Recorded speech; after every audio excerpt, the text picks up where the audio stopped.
prazer, Mariana. Tudo bem? Serginho. Um beijo, Tudo bem, querido? Tudo ótimo. Aqui, tudo bem? E aí, presidente? Bom, esse é o nosso cinegrafista aqui. Presidente, eu sou Mariana Schreiber, repórter da BBC News Brasil em Brasília. Queria começar falando sobre meio ambiente, já que é um tema que, enfim, muito importante no momento.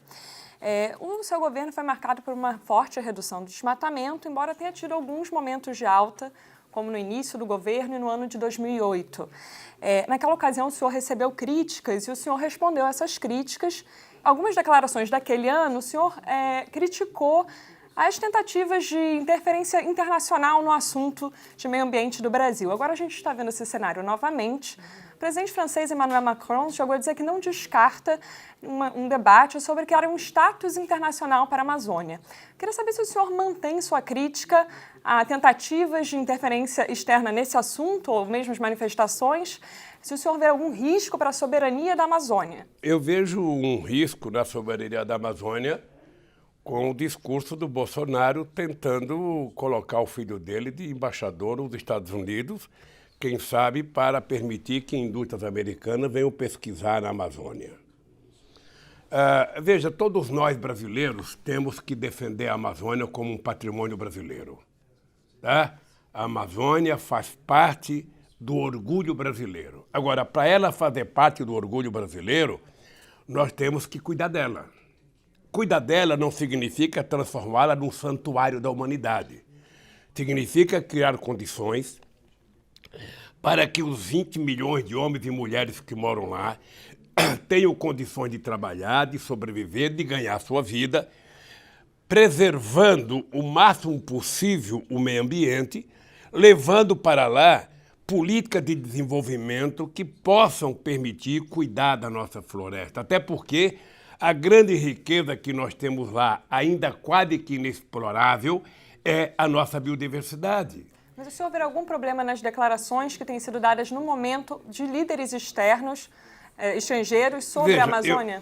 Eu acho que os líderes... Ou é legítima essas declarações? Eu acho que os líderes externos têm que levar em conta o seguinte. Primeiro, é importante lembrar que o Fundo da Amazônia foi constituído no meu governo. Tá? Isso é uma demonstração de que eu não tenho nenhum problema de contribuir com outros países para ajudar a cuidar da Amazônia. Até porque eu dizia, se vocês querem ajudar a cuidar da Amazônia, ajudem para que o país possa ter uma política correta de desenvolvimento na Amazônia. Porque você não vai conseguir cuidar da preservação com as pessoas passando fome, com as pessoas sem ter onde trabalhar, com as pessoas sem ter rodovia, sem ter espaço para transitar. Então, é preciso fazer as duas coisas. Eu mantenho as críticas que eu fazia à minha amiga Angela Merkel, ao meu amigo Sarkozy, ao meu amigo, aos ingleses. Por que eu mantenho? Porque se querem ajudar a cuidar da Amazônia, o nosso comportamento em todos os fóruns internacionais foi exemplar. Exemplar na produção de biocombustível. Eu não esqueço nunca que os europeus tinham decidido que até 2020 iria ter 10% de etanol na gasolina da Europa inteira. Eles esqueceram isso. Esqueceram. Ou seja, então é preciso que haja seriedade. Seriedade. E não vamos discutir apenas em função do que está acontecendo agora, porque o que está acontecendo agora, uma parte das queimadas, é proposital. Já saiu na imprensa, publicada pela imprensa, que o Ministério Público do Pará avisou ao IBAMA com 3 dias de antecedência que, por zap, os fazendeiros estavam preparando o dia do fogo. Presidente, sobre essa questão... Deixa só terminar essa explicação. E não foi tomado nenhuma atitude.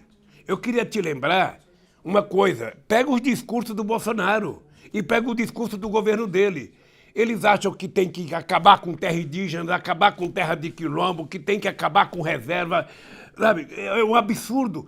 Quando eu cheguei na presidência, é importante lembrar, quando eu cheguei na presidência, o IBAMA tinha 380 funcionários para cuidar desse país. Tá? A ministra era a Marina da Silva. Ninguém pode dizer que a Marina era uma ministra que não se preocupava com o meio ambiente, como ninguém pode dizer do MINC. Nós fomos estruturando o país para que, depois de 2005, até a saída da Dilma, o país fosse muito respeitado na sua política de preservação ambiental e no cuidado que a gente tinha da nossa floresta. Presidente, mas o desmatamento começou a crescer em 2012, ainda no governo da presidente Dilma Rousseff. O que foi feito de errado, então, no governo da presidente? Veja, eu não sei o que foi feito de errado no governo da Dilma. Você pode ter um ano que você cresce um pouco a mais, um pouco a menos. Eu tenho aqui até os dados do crescimento. Foi muito pouco. O crescimento começou a aumentar. Ele foi até, de certa forma, controlado em alguns instantes. Em 2012, no governo da Dilma, o desmatamento chegou... Não cresceu em 2012. Cresceu, porque os dados do PROD não são anuais. O dado de 2013 pega metade de 2012 a metade de 2013. Em 2013, nós tivemos na Amazônia 5.800 quilômetros quadrados.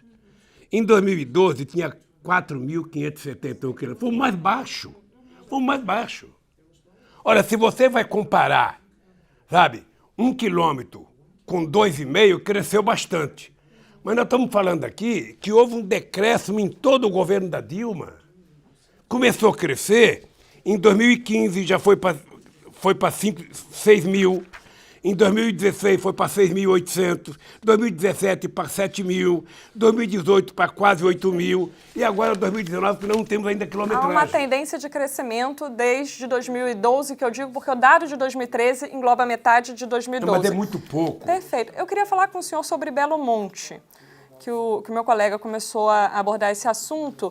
E o senhor, em 2010, o senhor sempre foi um grande defensor de Belo Monte, o senhor foi ao Pará e discursou dizendo que não seriam repetidos erros das construções das usinas de Balbina e Tucuruí.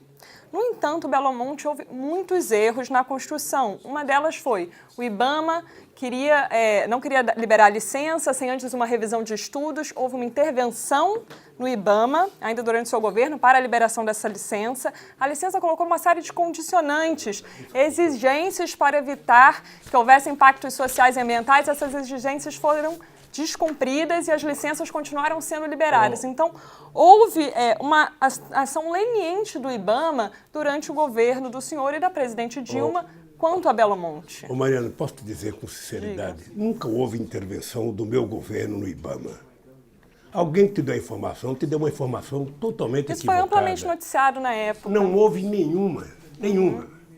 Eu fui a Altamira fazer um discurso de Belo Monte e fui mostrar o discurso que se fazia quando foi feito Itaipu. Em 74, quando foi feito Itaipu, se dizia que Itaipu iria mudar o eixo da terra. Se dizia que o lago de Itaipu não ia conseguir segurar a água ia vazar, acho que ia cair no Japão, sei lá. Ou seja, eu fui mostrar que a gente estava sendo muito responsável em Belo Monte, que tinha sido feito todos os acordos que foram possíveis fazer, e a Belo Monte começou a ser construída depois que eu deixei o governo. Sim. É importante lembrar isso. Mas foi um projeto do senhor, né? Então, veja, era um projeto antigo. Belo Monte é um projeto de 40 anos. Acho que o senhor abraçou esse projeto. Eu abracei, não, eu queria fazer. Sim. E tenho orgulho de ter feito Belo Monte, porque esse país precisa de energia. E Belo Monte é uma hidrelétrica de meio fio, uma hidrelétrica que não tem lago que vai inundar áreas desnecessárias. A cheia do lago é a cheia da enchente. É que o impacto da enchente é apenas um dos problemas de Belo Monte. Por exemplo, Altamira. Altamira hoje, segundo o Atlas da Violência, ela é a segunda cidade em taxa de homicídio do país. Mas você está jogando a culpa em Belo Monte? Não, quem estuda esse tema diz que... Mas joga a culpa em quem governa. A população, o grande crescimento da população em Belo Monte, sem um planejamento urbano, sem planejamento de aumento de segurança, etc., trouxe esse impacto para a cidade. Assim como o desmatamento também é o maior município em desmatamento do país. Mas assim, no mundo inteiro, assim, o Brasil, São Paulo virou o que virou, porque muita gente foi para São Paulo por causa do êxodo rural.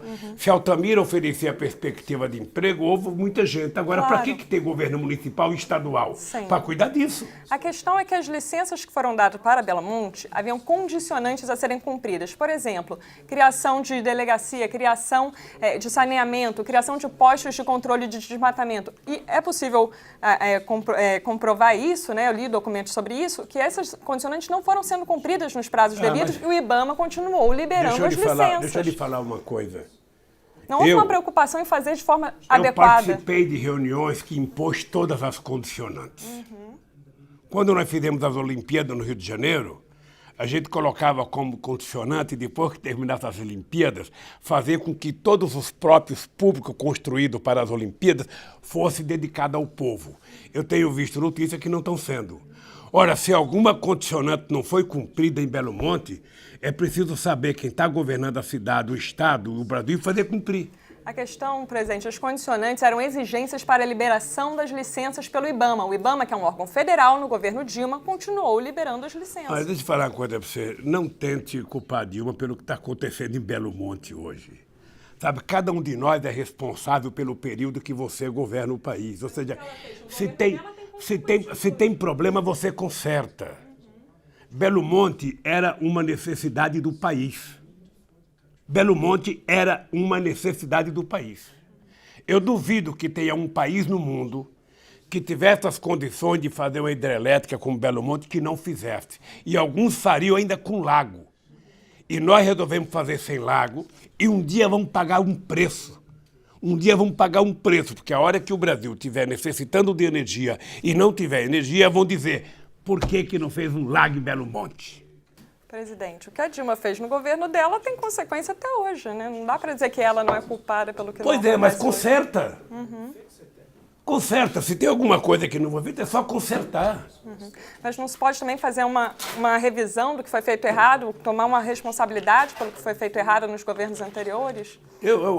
Me diga o que foi feito errado. Isso, liberaram as licenças sem o respeito às condicionantes. Isso gerou impactos. Presidente, agora seguindo adiante por um tema sobre o governo Bolsonaro e também as eleições um pouco. Queria primeiro que o senhor falasse o seguinte, o senhor sempre se disse orgulhoso por saber ler os desejos do povo. Na sua opinião, o que o povo quis dizer com a eleição de Bolsonaro? Olha, vamos ter claro uma coisa, porque eu acho que essa história está mal contada. Primeiro, o Bolsonaro foi eleito porque esse que vos fala foi impedido de ser candidato. Tá? O grande cabo eleitoral do Bolsonaro foi a minha condenação e a decisão da Justiça Eleitoral. Segundo, é importante lembrar que o Bolsonaro teve 39% da totalidade de votos no Brasil. Se contar só os votos válidos, ele teve 50 e poucos por cento. Portanto, você tem 61% do povo brasileiro que não votou no Bolsonaro. Segundo, uma parte dos votos você sabe que foi a base do fake news, da maior campanha de mentira já conhecida no Brasil, e que eu acho, que eu não sei porquê, mas eu acho que o PT deveria ter feito uma briga para exigir uma apuração correta sobre a questão do fake news. O PT aceitou o resultado, diferentemente do Aécio, que não aceitou o resultado da Dilma, numa eleição legal, em que não teve fake news, o PT aceitou, deixou. Então agora o seu Bolsonaro, ele só tem que governar. Ele ganhou para governar, ele governe. E ele vai colher o que ele plantar. Ele vai colher o que ele plantar. Eu, como fui presidente da República, eu não sou daqueles que ficam torcendo para as pessoas que governam dar errado, porque quem paga o pato é o povo. O que eu quero é que ele resolva o problema do povo brasileiro. Porque estamos há um ano só ouvindo falar em corte e ajuste, corte e ajuste, corte e ajuste, e não se ouve falar em desenvolvimento, em emprego, em política industrial, sabe? Isso não existe. Então eu não sei onde vai parar o país. Concretamente, o PT chegou a disputar depois do senhor, escolheu pelo Haddad e o PT foi derrotado. O senhor se arrepende de alguma forma desse cálculo político? Acha que poderia ter havido, olhando para trás, um outro cálculo, uma outra estratégia? Posso te falar uma história? O PT teve uma votação extraordinária nas condições em que foram as eleições.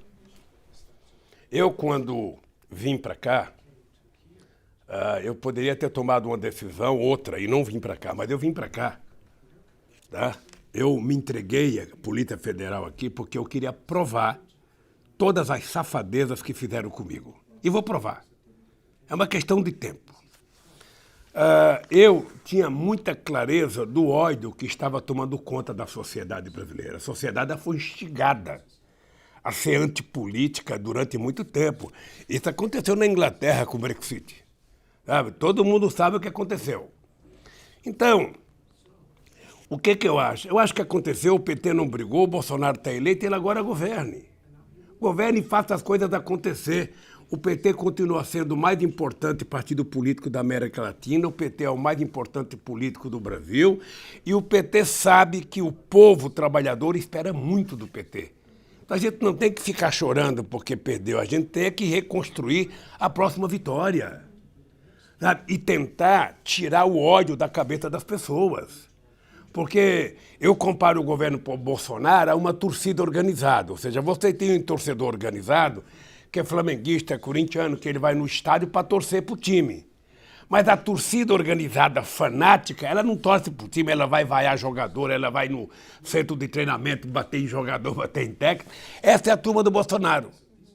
E que ele continua fazendo discurso para essa gente. Presidente, eu queria exatamente saber se o senhor também, às vezes, não opta por fazer um discurso muito voltado para a sua base mais fiel, né? E aí eu vou trazer uma questão que é a seguinte: o senhor, há poucos meses, disse que a facada da qual o então candidato foi vítima, né, que seria mentira, não seria verdade. Eu queria saber se o senhor genuinamente acredita que o então candidato Jair Bolsonaro não sofreu uma facada e no que o senhor baseia, que tipo de prova, indício de prova? Eu não disse que não tinha tomado, eu disse que não acreditava. Por que o senhor não Mas acredita? você garante a mim o direito da dúvida?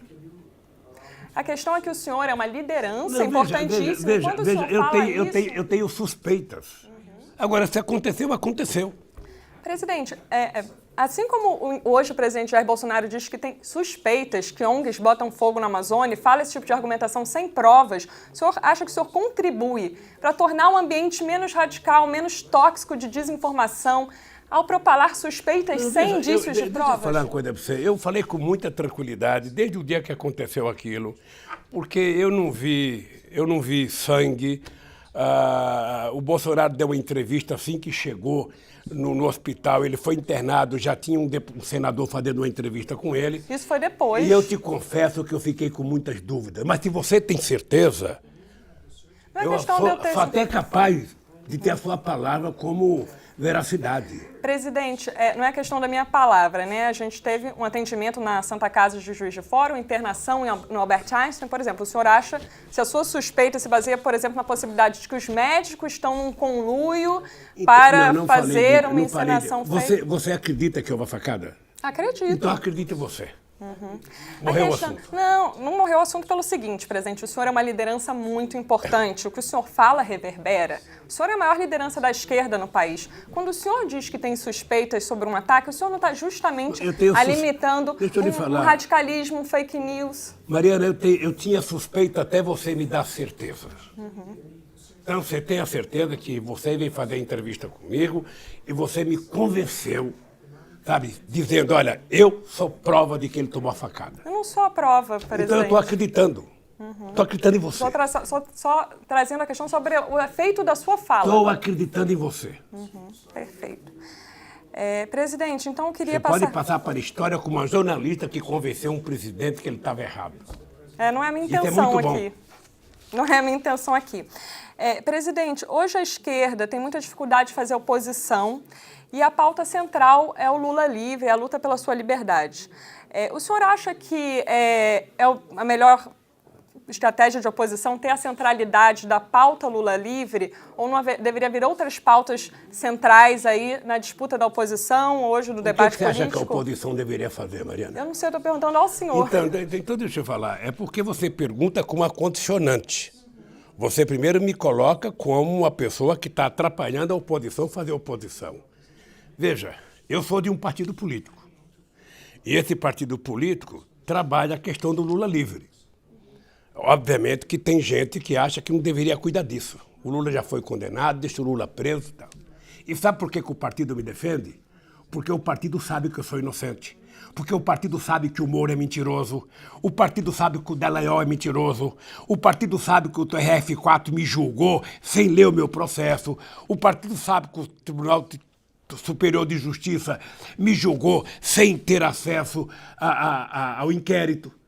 Ora, então o que eu quero é provar a minha inocência. E cabe ao meu partido, e não aos adversários, você não quer que o PSL faça campanha Lula livre, né? O PSL faz campanha Lula preso. É o meu partido que tem que fazer. Sabe? E isso não impede que o meu partido tenha apresentado um programa no Congresso Nacional discutindo política econômica, discutindo emprego, discutindo política tributária. Acabou de apresentar. Você deve ter acompanhado isso lá em Brasília. Que o meu partido é o partido que mais faz oposição e oposição coerente, que lutou contra a reforma da Previdência como ela está sendo feita, que lutou contra o desmonte da legislação trabalhista. O partido está fazendo oposição toda hora, 24 horas por dia. Mas não impede que o partido me defenda. Sim, justamente algumas pessoas na esquerda, não é questão de ser a minha opinião, Quais estou trazendo pessoas, justamente Mariana? outras lideranças na esquerda. Olha, mas é possível, veja, eu não sou obrigado a convencer as lideranças, Mariana, a ficar acreditando naquilo que o PT acredita. Cada liderança faça o que quiser. Você sabe quantos anos o Mandela ficou preso até as pessoas se convencerem que precisava soltar? 27 anos. Jesus Cristo carregou uma cruz, o povo gritando, sabe, na passagem dele, e ninguém defendeu ele. Eu tenho o PT que está me defendendo. Sim. Presidente, ainda sobre o seu partido, né, a gente está tendo agora a discussão sobre a sucessão da presidência do partido. Algumas pessoas dentro do PT já declararam isso publicamente, como o Kaká, que é o presidente no Rio, né, que consideram que talvez o melhor seria o Fernando Haddad assumir a presidência do partido. Seria um nome que, com um discurso mais moderado, que agregaria talvez mais forças, falaria para uma base para além da base mais fiel ao PT. E consideram que a Gleisi Hoffmann é o oposto disso. Por que a insistência no nome dela para que ela continue sendo a presidência em vez de uma renovação? Mariana, uma pergunta. Não penso que eu estou com algum problema, não. Mas por que você dá tanto valor a uma fala do Quaquaque, que é o Haddad, e nenhum valor à minha fala que quer a Gleisi? Não, eu estou justamente questionando o senhor Sabe por que quer continuar com a Gleisi. Deixa eu lhe falar uma coisa. Porque a Gleisi é a melhor pessoa nesse momento para ser a presidenta do PT. Porque ela é competente politicamente, porque ela é corajosa, porque ela defende o PT em qualquer situação e porque ela provou que foi uma extraordinária presidência. Eu não estou dizendo para você, eu disse para o Haddad, você não deve ser candidata a presidente do PT. Você virou uma personalidade pública nesse país, você se entrar na presidência do PT, você vai ficar com um carimbo na testa de PT e você não vai ter a amplitude que você pensa que vai ter.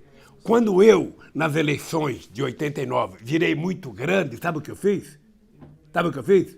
Criei um instituto, saí do PT, para poder sair da presidência do PT, para poder ter relações com outras pessoas. Por isso é que eu acho que o Haddad não pode ser presidente do PT, porque o Haddad, ele teve uma representação maior do que o partido, ele precisa conversar com essa sociedade, além do PT que votou nele, e ele não pode estar com o carimbo do PT, ele tem que ser uma personalidade. É simplesmente por isso que eu pedi para o Haddad não ser presidente e pedi para o partido que a Gleisi Hoffmann é a pessoa que tem mais competência hoje para ser presidenta do partido. Presidente, só um comentário. A entrevista é justamente para trazer críticas para o senhor responder as críticas, não é para... O meu objetivo com as perguntas não é levantar a bola para o senhor cortar, é justamente... então, retomando... Fica o mesmo que eu disse por vivo, vou dizer para você. Sem censura, aqui, né? Você aqui não tem veto, pergunta o que você quiser. Exato. Obrigada, presidente.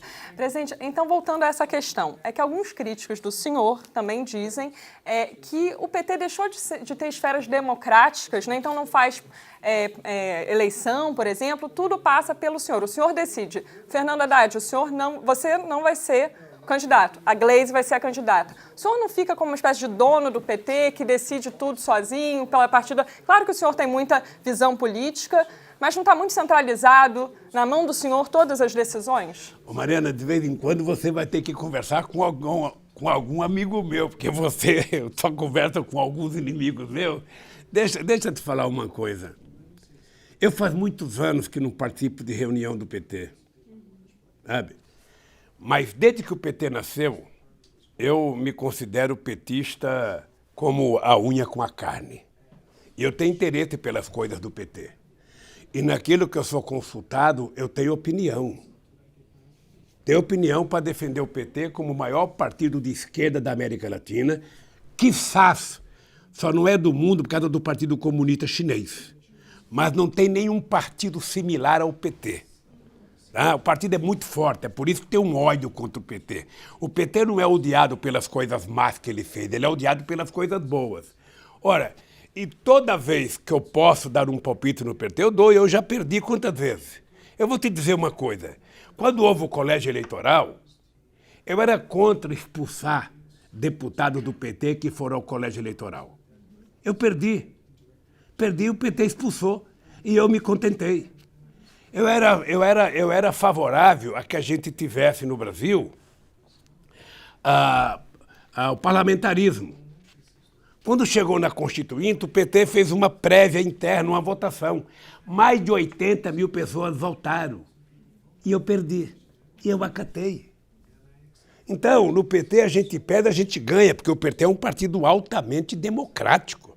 Você veja, se eles quiserem tomar uma decisão, eles tomam uma decisão, eu não preciso nem ouvir, porque eu não posso nem saber. Sabe? Entretanto, quando os companheiros do PT decidem mandar notícia para mim, é porque há uma relação de confiança entre eles e eu. E eu acho isso muito bom, porque eu sempre tive muita confiança no PT. Presidente, o senhor está falando sobre o tamanho do PT, a força do PT. Sem dúvida, o PT estava muito desgastado e ainda assim conseguiu chegar ao segundo turno. Mas, por outro lado, o PT teve um resultado muito ruim na eleição municipal passada, né, um encolhimento muito grande no número de prefeituras. Ele também ficou muito localizado, o bom desempenho dele dessa última eleição no Nordeste, né, onde tem governadores, uma bancada muito forte. Como que fica o futuro do PT para ele se recuperar disso, né, desse baque que ele levou em algumas questões, dado o antipetismo? Como que os senhores vão furar essa bolha do antipetismo, por exemplo, mantendo na presidência uma pessoa que tem um discurso mais radical, que fala mais a base fiel do PT? Como que será essa estratégia? Você sabe que a democracia, Mariana, o importante da democracia é essa possibilidade de alternância de poder que ela permite. Não sei se você sabe, em 1980, eu fui na Inglaterra fazer greve contra a Margaret Thatcher. Na época, parecia que ela era invencível. E logo depois apareceu o Partido Trabalhista e ganhou. Depois parecia que o Tony Blair era invencível. Logo aparece outra pessoa e derrota ele. É assim a democracia. O PT ganhou, o PT perdeu, o PT já ganhou com a Luiz Erundina, já perdeu, já ganhou com a Mata, já perdeu, já ganhou com a Haddad, já perdeu. Sabe, mesmo na presidência, um dia o PT tinha que perder, sabe?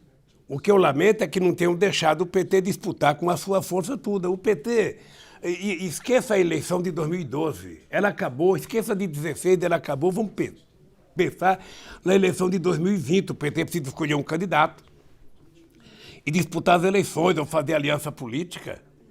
O PT é o único partido enraizado nas entranhas do povo brasileiro. Presidente, o senhor falou, vamos pensar em 2020, né? Justamente uma reportagem da revista Veja indicou que o senhor defendeu uma aliança nacional com PSB, PDT, PCdoB e PSOL, na qual o partido que tiver o candidato com mais chances de vitória receberia o apoio dos demais. Queria saber se o senhor confirma Mariana, isso se você e puder, se isso, como é que estaria andando isso. Eu nunca dei entrevista para Veja. Não, eles provavelmente ouviram interlocutores do senhor. E nunca acredito na revista Veja. Então, se você puder perguntar para mim, sempre citar a Veja, porque a Veja eu considero um lixo da imprensa brasileira. Tudo bem, eu gostaria há de mais saber de 30 anos. se há essa articulação entre os partidos. Eu acho que o PT ele tem que fazer aliança política, o PT tem que trabalhar sabendo que em alguns momentos a melhor opção não é a candidatura do PT, é a candidatura de outro partido político. E o PT fazer aliança, nós já cansamos de fazer. Nós já apoiamos outro candidato em Porto Alegre, já apoiamos outro candidato em outras cidades, não tem nenhum problema. Em São Paulo, se o PT não tiver um candidato e algum partido aliado tiver um bom candidato, o PT tem que fazer aliança. É assim que... E vale para a presidência da República. Se o PT tiver um partido que tem um candidato melhor do que o PT, por que não apoiar o candidato? A aliança não vale só quando o PT está na cabeça, vale quando os outros também podem estar na cabeça. Agora, o que não pode, Mariana, é o PT aceitar a ideia das pessoas não gostarem do PT, porque o PT é muito grande. Olha, que culpa tem o PT? Anota para você ver. O PT foi o segundo em 89, foi o segundo em 94, foi o segundo em 98, foi o primeiro em 2002, foi o primeiro em 2006, foi o primeiro em 2010, foi o primeiro em 2014 e seria o primeiro em 2018, mas foi o segundo outra vez. Olha, que culpa tem o PT se desde 1989 o PT está ou em primeiro ou em segundo lugar em todas as pesquisas feitas no país, em todas as disputas? Sabe, o PT, se você pegar as eleições estaduais, tem vários estados que o PT apoia candidatos de outros partidos políticos. É assim. Agora, Mariana, o PT é muito grande. Eu sei. Então o senhor eu trabalha até... para a eleição do próximo ano, por exemplo, que o PT possa não ter um candidato em São Paulo. Pode. Pode. O pessoal do PT sabe o que eu penso. O que o senhor pensa? O PT tem muita gente em São Paulo. Muita gente. Agora, é importante saber quem vai ser os adversários. Você poderia dizer, eu disse para o Haddad que ele não deveria ser candidato a prefeito de São Paulo. Por quê? Porque eu acho que o Haddad, sabe, ele saiu muito grande do processo eleitoral. Nós precisamos cuidar do Haddad para conflitos políticos maiores. Mas aí ele não fica fora do cenário, sem cargo, sem mandato, sem presidência do partido? Não sei. Veja, o fato de eu dizer que gostaria que ele não fosse não significa que eu disse para ele não ser, porque eu não vou participar da convenção. Mas eu acho que o Haddad e as pessoas do PT têm que medir qual é a chance que o PT tem de construir aliança, qual é a chance que o PT tem de sair sozinho. Não apenas em São Paulo, o PT tem que pensar São Paulo, tem que pensar no Rio de Janeiro, tem que pensar no Rio Grande do Sul, tem que pensar, sabe, em Minas Gerais, tem que pensar em Pernambuco, tem que pensar no Ceará, sabe? Nós temos que pensar no Brasil inteiro. E fazer aliança, para mim, não é uma questão de princípio, é uma questão de conveniência política momentânea. Presidente, mudando um pouco de assunto, voltando para a questão mais dos seus processos, né? O senhor já comentou aqui um pouco que houve essa notícia do Intercept, que procuradores falaram de forma desrespeitosa de momentos quando o senhor perdeu familiares. Ontem, uma dessas procuradoras, a procuradora Jerusa Piecili, ela pediu desculpas ao senhor no Twitter. Não sei se o senhor já teve acesso a essa mensagem.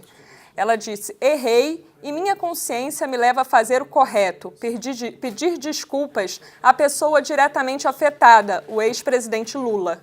O senhor aceita essas desculpas? Como é que o senhor recebe esse pedido? Eu penso que ela deveria pedir desculpas ao povo brasileiro pelo mal que eles causaram aos milhões e milhões e milhões de trabalhadores que perderam o emprego.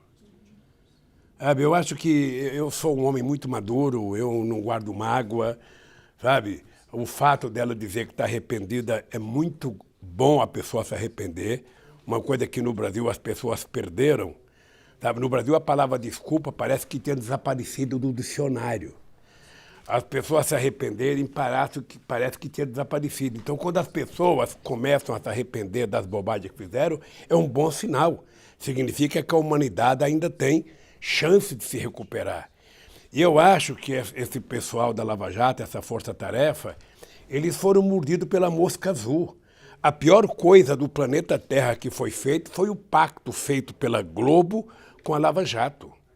Passem qualquer mentira. Não importa, passe mentira, passe verdade, que a gente vai transformar tudo em verdade.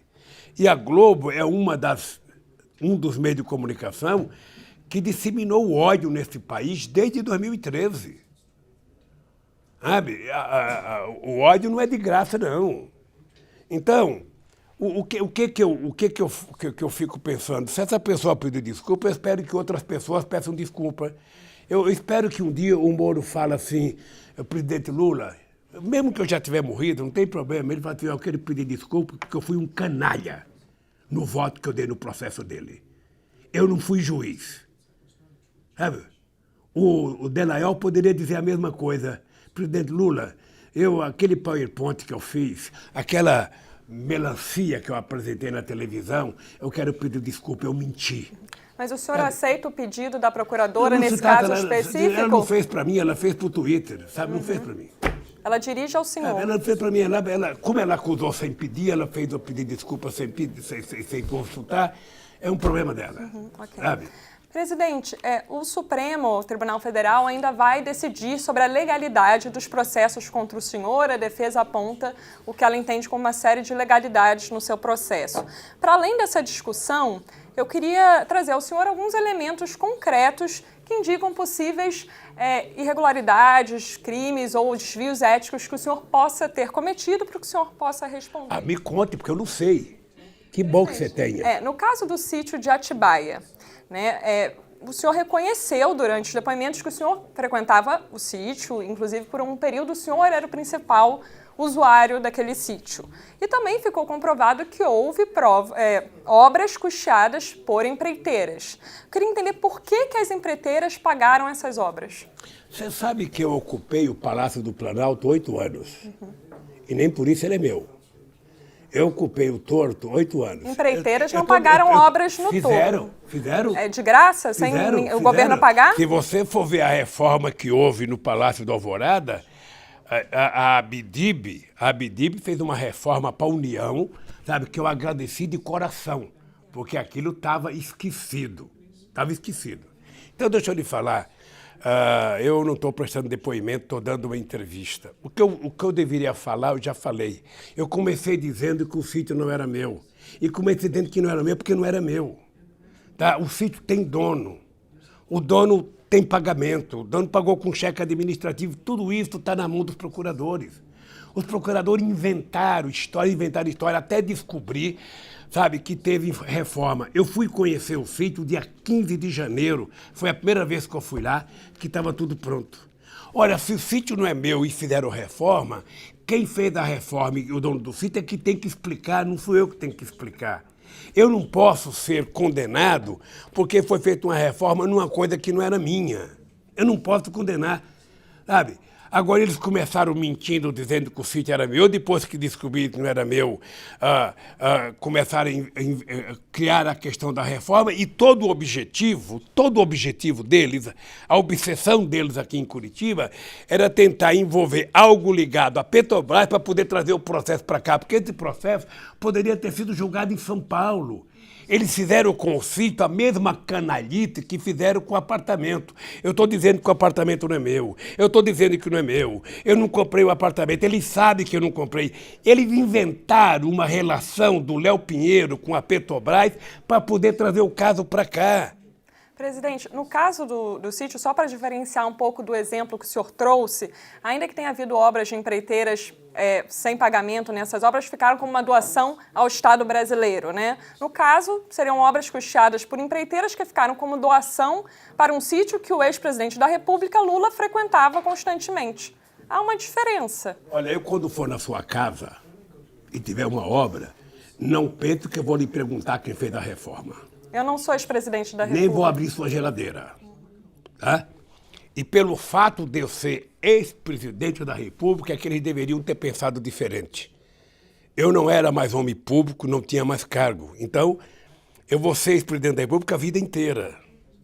Então, se eles querem me condenar por isso, eles que digam que é isso. O fato de o senhor ser ex-presidente da República, o senhor vai ser pela vida inteira, o senhor ser a maior liderança da esquerda no Brasil, isso não mantém o senhor com uma série de responsabilidades para a vida inteira? Eu acho bom você dizer isso para os outros, sabe, que eu sou a maior liderança de esquerda do Brasil, porque... Acho que não há dúvidas sobre isso. Deixa eu te dizer uma coisa. Eu fui presidente 8 anos, eu fui presidente do PT 13 anos, eu fui deputado federal constituinte mais votado do Brasil. Eu fui o presidente do sindicato mais importante do Brasil. E eu duvido que em algum momento da minha história política alguém tenha encontrado um crime que eu tenha cometido. Então agora, a minha situação é a seguinte. Eu não sou um cara reto no meu comportamento porque eu sou ex-presidente. Eu sou assim porque Dona Lindu, uma mulher que nasceu e morreu analfabeta, uma mulher que cuidou de 12 filhos, essa mulher me deu educação. Então, eu tenho um comportamento reto. Quando eu era presidente, você nunca me viu jantando na casa de alguém, você nunca me viu num casamento, você nunca me viu num aniversário, porque foram 8 anos de celibato meu dentro da presidência. E você assim, eu sou assim, essa é a minha vida.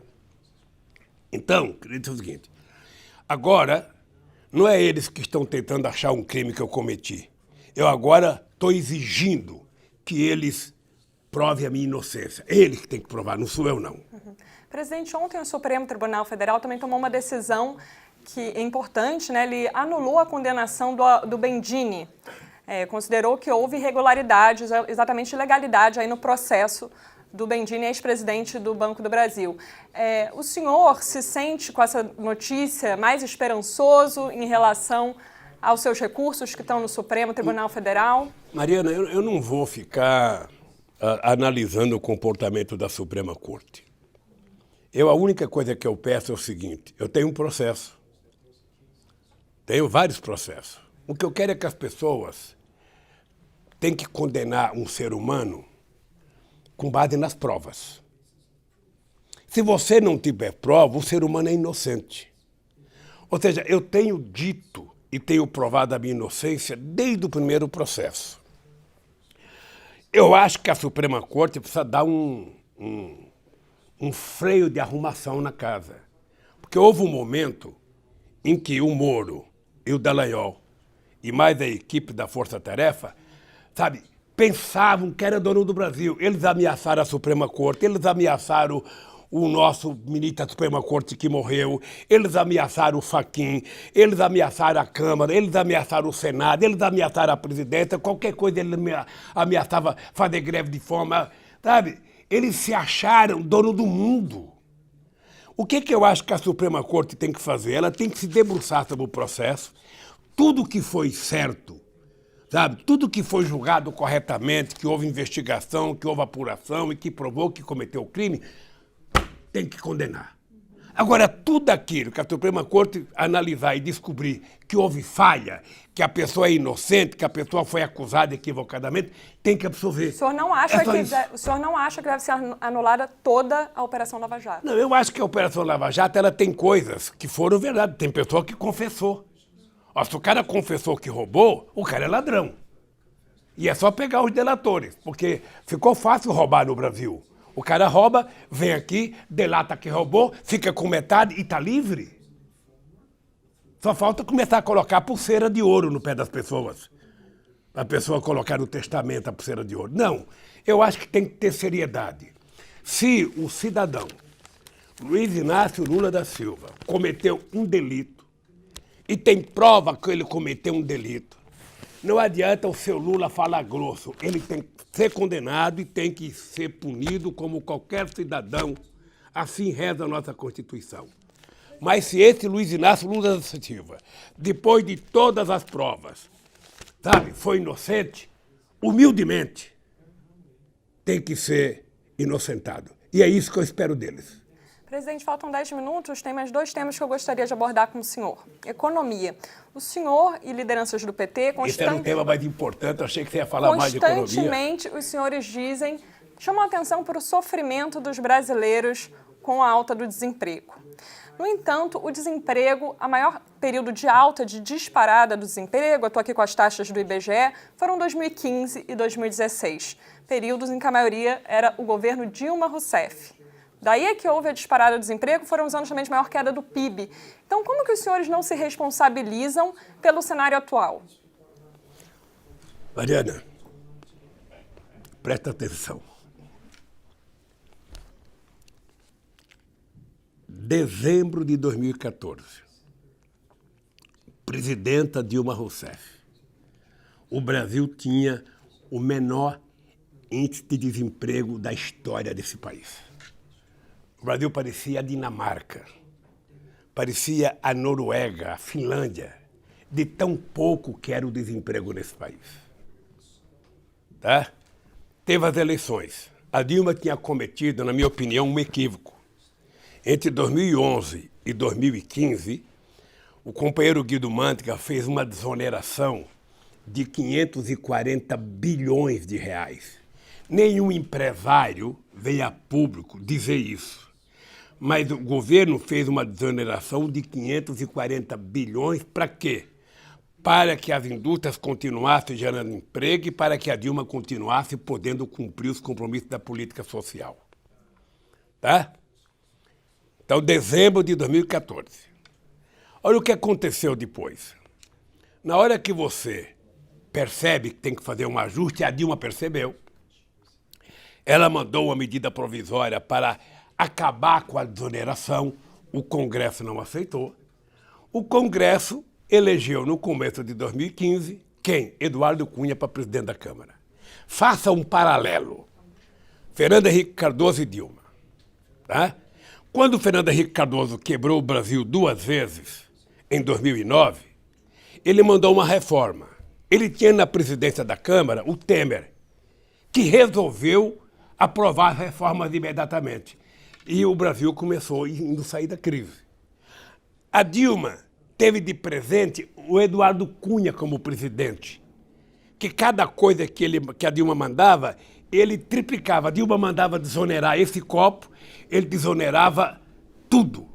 Até comunicação, até a Globo foi desonerada de alguma coisa. Então, na verdade, era uma agenda bomba todo dia contra a companheira Dilma, que não conseguiu implementar nenhuma mudança que ela queria fazer. Tá? Agora, mas deixa eu só terminar, Maria. Sabe? Ora, se tinha desemprego em 2015, a Dilma sabia e ela começou a tentar propor reforma. Nenhuma reforma foi votada e de lá para cá derrubaram ela com base numa mentira e só piorou. Eu, quando entrei no governo em 2002, a inflação estava quase 12%, tinha desemprego, pacas, o Brasil devia 30 bilhões à FMI. Eu não fiquei culpando o Fernando Henrique Cardoso, não. O senhor sempre falou em herança maldita do Fernando Henrique Cardoso. Eu disse a herança maldita e fui trabalhar. E quando saí da presidência da República, o Brasil tinha gerado 22 milhões de empregos, nós tínhamos 378 bilhões de dólares de reserva e o Brasil era o país de maior credibilidade internacional. Presidente, eu queria fazer 2 comentários sobre o que... Então, deixa eu lhe falar. Então é o seguinte, quando o cidadão ganha, sabe, nós já temos 4 anos que caçaram a Dilma.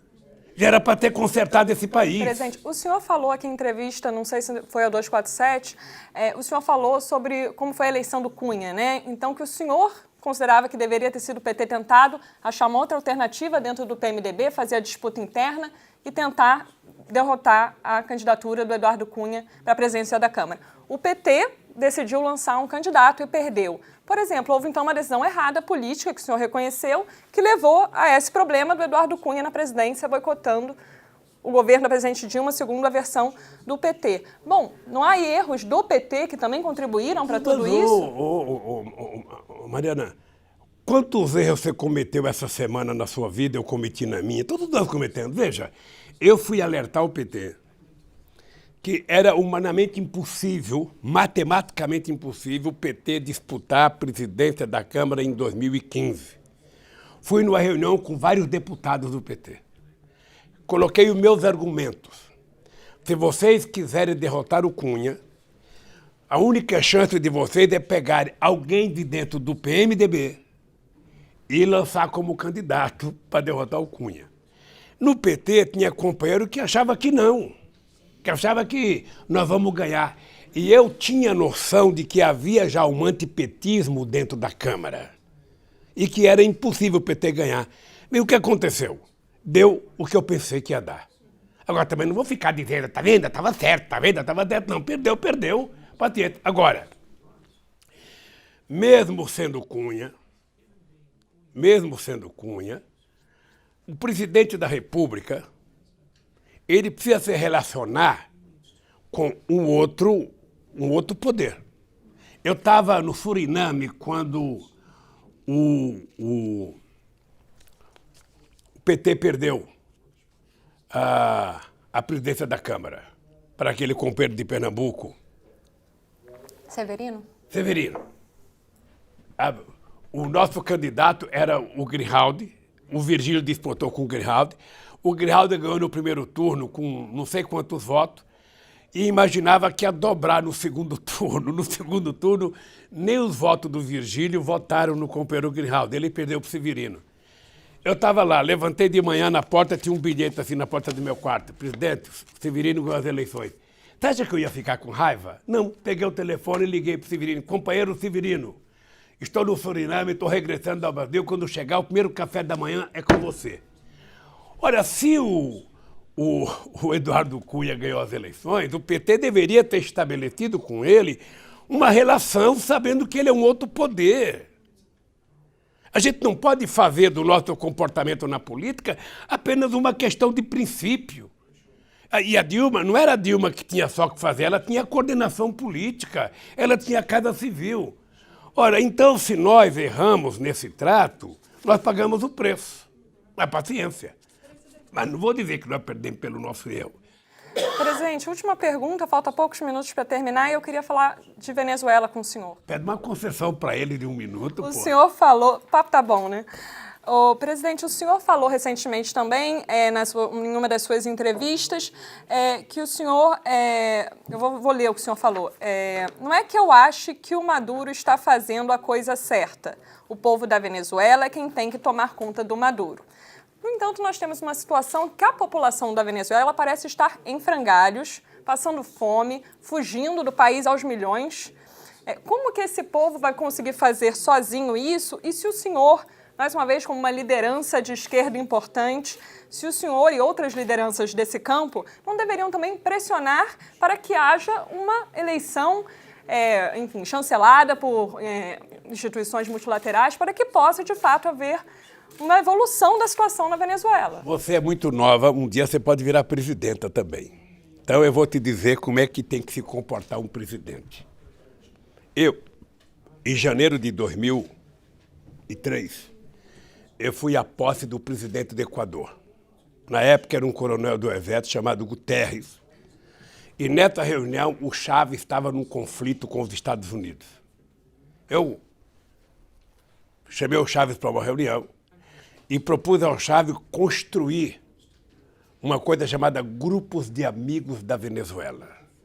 Tentar criar um grupo de pessoas que pudessem conversar e tentar, sabe, encontrar uma solução com a oposição. E eu sugeri ao Chávez que entrasse os Estados Unidos e a Espanha. A Espanha, primeiro porque o Aznar tinha sido presidente da Espanha, que tinha reconhecido o golpista na Venezuela. E o Bush, porque o Aznar era inimigo do... O Chávez falava para todo mundo que era o Bush que tinha dado o golpe na Venezuela. O Fidel Castro ficou muito nervoso e achou que nós estávamos entregando a Venezuela para os Estados Unidos. Eu tive uma reunião com o Fidel Castro e notei que só era possível haver um acordo se tivesse na mesa de negociação as pessoas que o Chávez não gostasse, mas que a oposição gostasse. Por isso os Estados Unidos e por isso a Espanha. O dado concreto é que nós fizemos um belo acordo. Os americanos colocaram o Colin Powell para participar das negociações.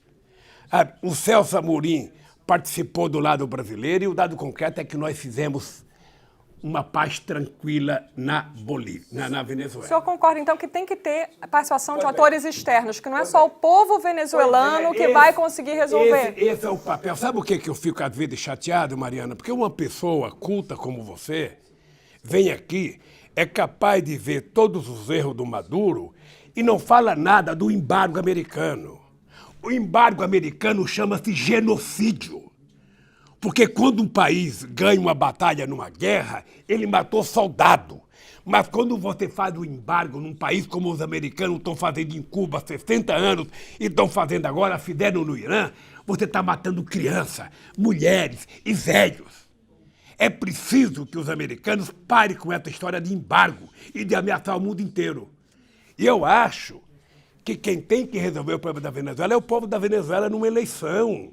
Agora, não dá para a estupidez de apoiar um tal de Guaidó. Por Deus do céu, se essa moda pega, ninguém vai respeitar mais eleições em lugar nenhum. Imagina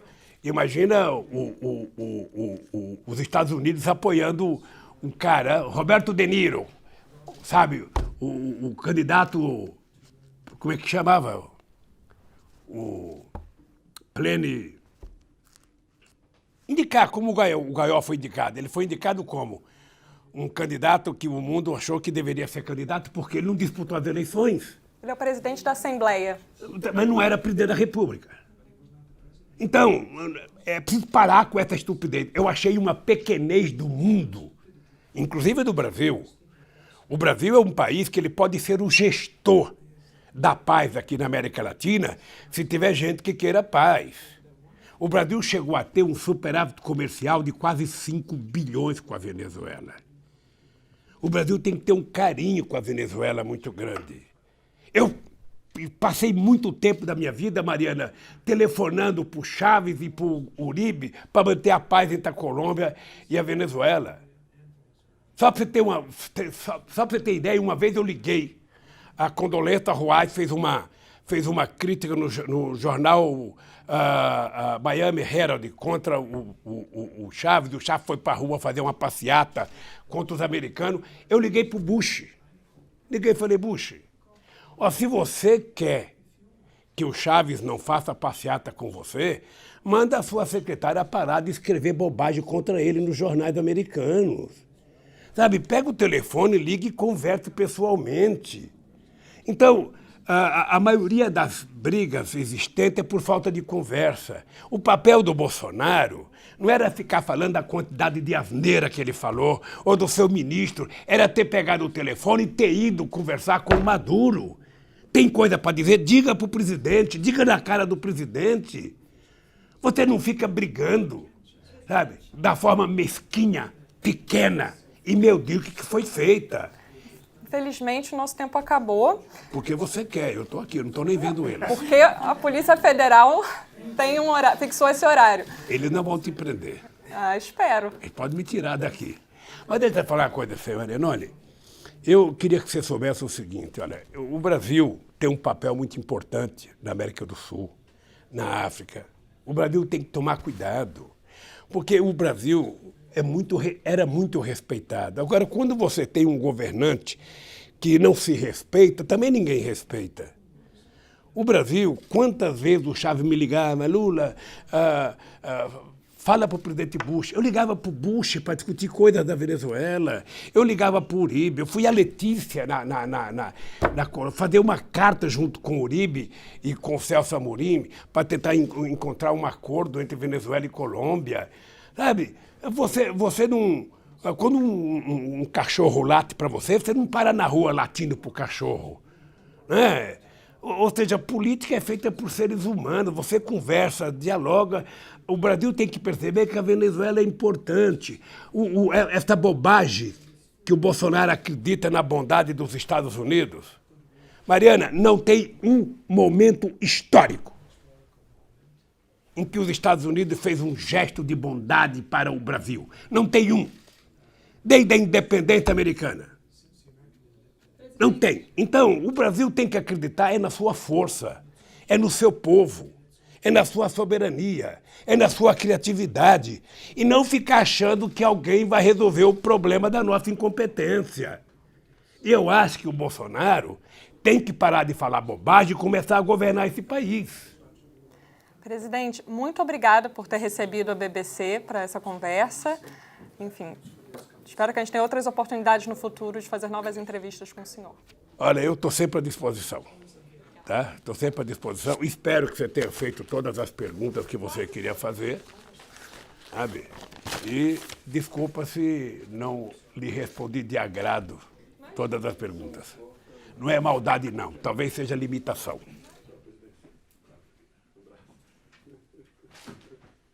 Abraço na esposa, Stuka. Deixa comigo, presidente. Tá bom, obrigado, viu? Cuida dela, viu? Mas ele não precisa conhecer, não, né? Ele é muito bonitão.